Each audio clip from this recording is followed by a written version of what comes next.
What's up everybody, this is Blockus, and what I have for you today is a little different. This is something that I think we could have only dreamed of in vanilla Minecraft, and what it is a configurable minecart assembler storage system. And I know that most people who are using minecart assemblers are using them to build trains so far, but I think that they offer huge hidden opportunities in terms of storage and automation. Now before I show you what this system does, I want to mention that this is only an alpha stage design and I already have a few updates planned for a future version. And I'll make sure to point these out as we go. But it's very important for me to hear what you think and whether you would use something like this in your world so that I'd know whether it's worth putting a lot more effort into. And now that that's all said, let's go ahead and take a look at how this storage system works. So we have 5 different storage units labeled with different colors that we can select. So I'm going to select one of these colors and that will bring the light on and keep it on. And now we can go over here to the left and press the retrieve button. And what that will do is it will bring that storage unit right here as if by magic. This is the power of Create 0.3, since we're moving chests through walls, which would have been doubly impossible without Create. And then whenever we're done with the storage unit, we can press the return button and the minecart will come by and return it to its station in the back. It's also worth mentioning that this system is tileable and can have as much storage as you'd like. Your individual storage units can also be much larger, basically as large as the maximum allowed on a sticky chassis. Now I'm sure you've heard the note block sound by now. Unfortunately, this feature is required to ensure that we don't destroy any storage units. The bell basically signals that it's safe to switch the configuration, and that means the minecart has finished a full cycle, and you'll see why that's important in a minute. The note block is one of the things that I plan to remove in the next version of the contraption and automate the process of resetting the circuits so that there's no danger of destroying any storage units. So now that you know what this contraption is about, let's go ahead and look at how it works.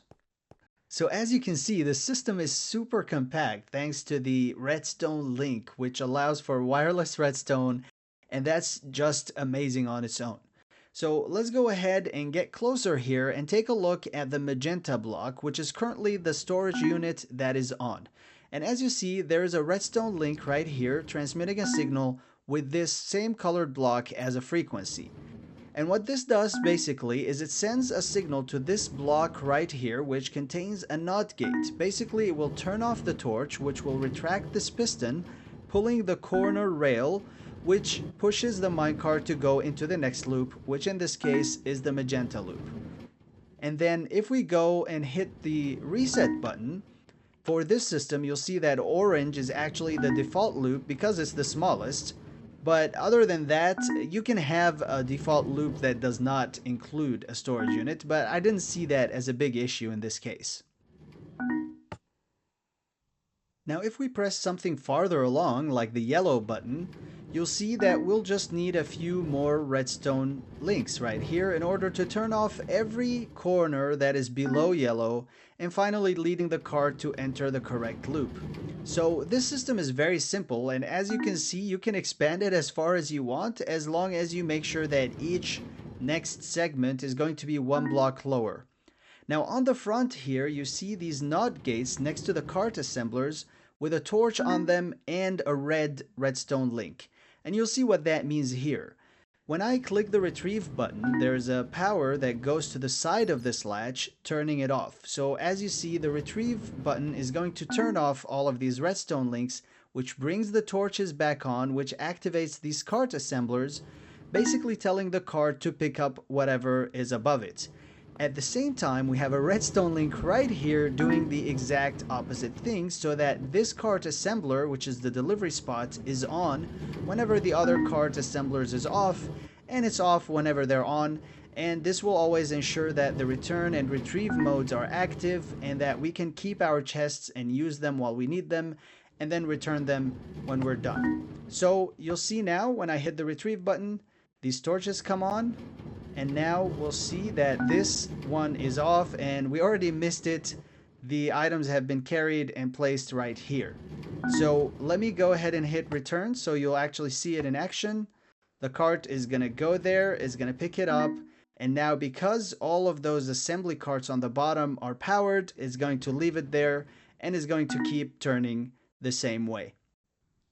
So the biggest limitation of this system is the fact that you need to reset and you need to wait for the bell every single time, or else you're going to have a disaster. What happens is that a unit will get picked up and then it will find a unit that's still here and it will slam into it, and you're going to have a bunch of destroyed chests and blocks right here, which is extremely unfortunate.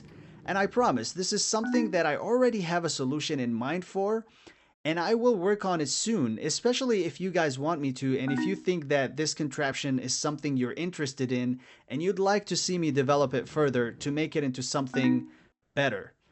So, with that said, I think this is everything I want to show you about this today. I hope that you enjoyed it as usual. Thank you so much for watching, and I will see you next time.